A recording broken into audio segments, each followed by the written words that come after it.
in the hushed, map-lined bunkers of the German High Command. They called it a mathematical certainty. They looked at the lines stretching across France in the late summer of 1944, the lightning advance of the American Third Army, and they did not see defeat. They saw a fatal weakness. An army, they knew, is a beast that must be fed. It consumes fuel, ammunition, and food with a ravenous appetite. General Alistair Thorne, the brilliant and aggressive American commander, was pushing his beast faster than anyone had ever imagined possible.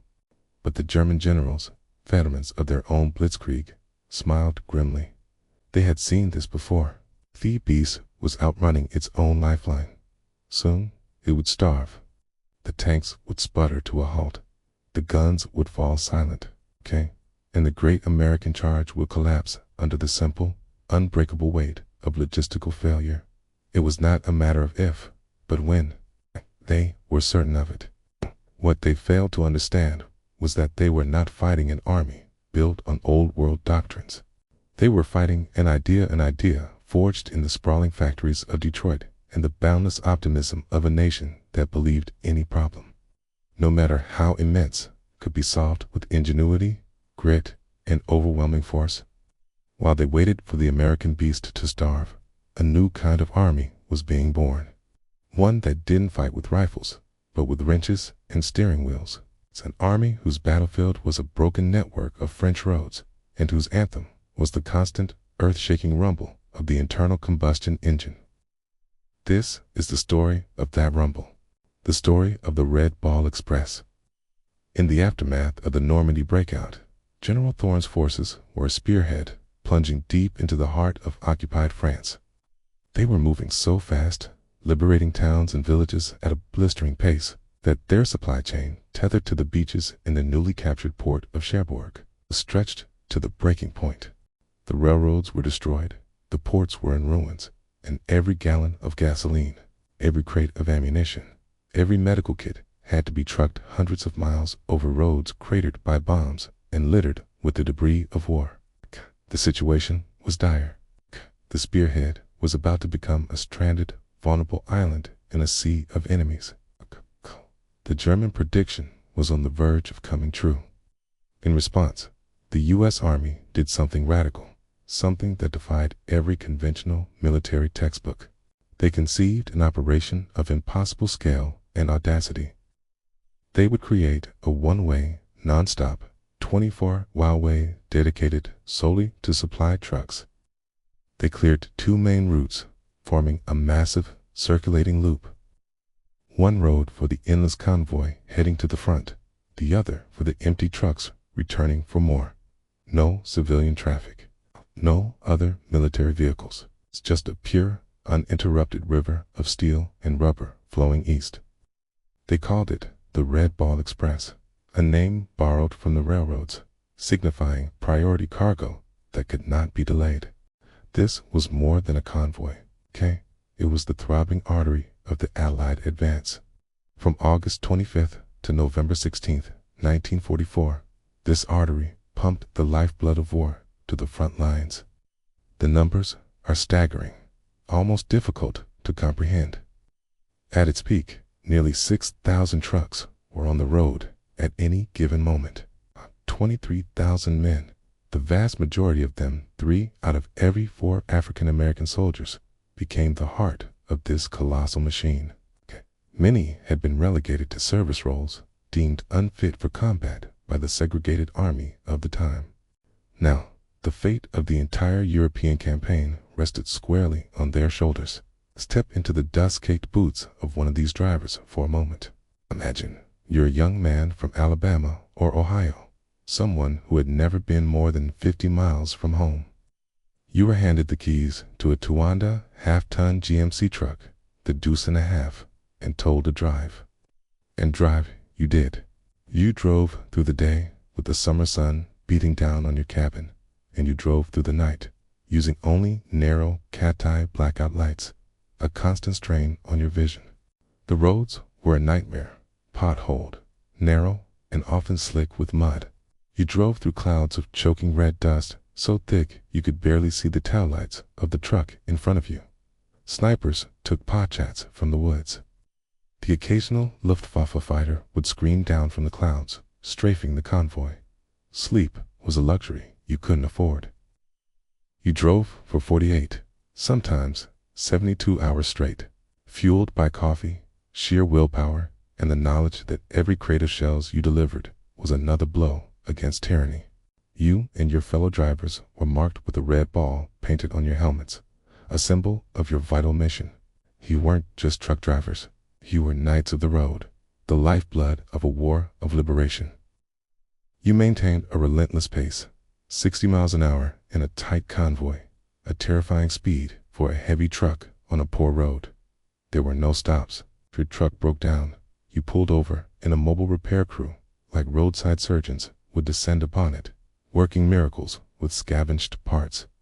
They would cannibalize 2 broken trucks to make 1 good one, getting it back on the road in hours. This was innovation born of desperation. The Germans heard it before they saw it.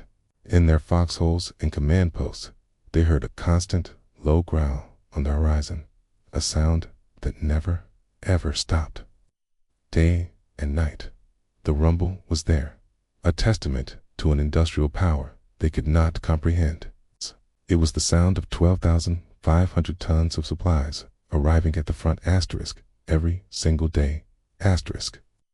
It was the sound of their predictions turning to dust. It was the sound of their morale cracking. How could they fight an enemy that could simply will supplies into existence, that could build a highway of victory on a foundation of pure, relentless effort? Their own logistical models, based on efficiency and conservation, were shattered by an American approach that they saw as wasteful. The Americans burned through trucks, tires, and fuel at an astonishing rate. But the American command saw it differently. A truck was expendable. A human life was not. Every gallon of fuel that reached Thorne's tanks shortened the war and saved countless lives. It wasn't waste.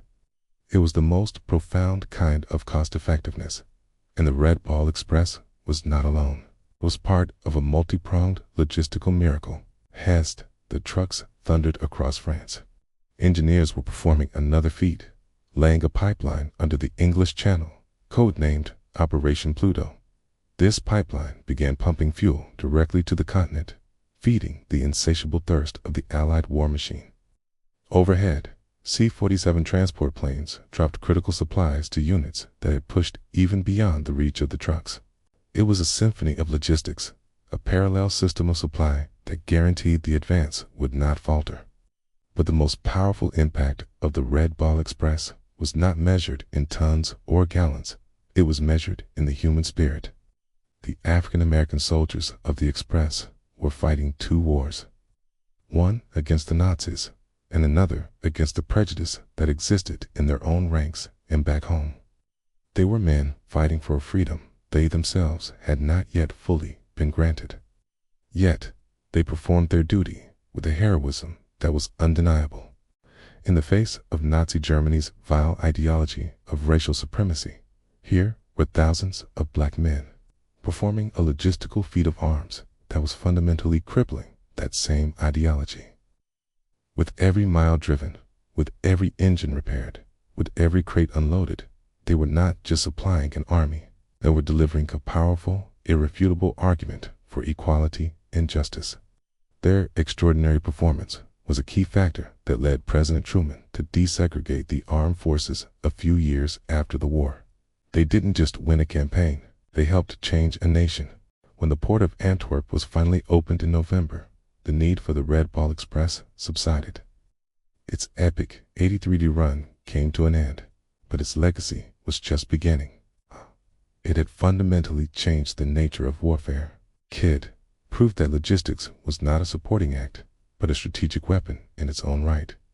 It demonstrated that industrial capacity and the sheer will to deliver could overwhelm even the most brilliant battlefield tactics. The world's militaries took note, and modern logistical doctrine was born from the dust of those French roads. The legacy also came home. The veterans of the Red Ball Express returned to America not just as soldiers, but as some of the most experienced transportation professionals on the planet. They understood trucking, dispatch, and maintenance on a scale no one had ever seen. Many of them founded their own trucking companies, contributing to the post-war economic boom and building the backbone of America's interstate commerce system. The same principles of high volume, rapid delivery, logistics that won the war in Europe went on to build a new era of prosperity in America. So, the next time you see a long-haul truck on the highway, a silent giant carrying the goods that keep our world running, take a moment to remember. Remember the rumble that echoed across the fields of France. Remember the young men, tired and determined, who drove through darkness and danger, their faces caked with red dust.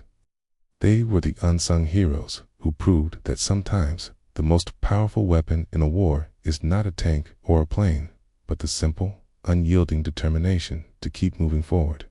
They were the Red Ball Express, and their legacy is the quiet, constant hum of a world they helped to save. A world they helped to build, 1 mile at a time.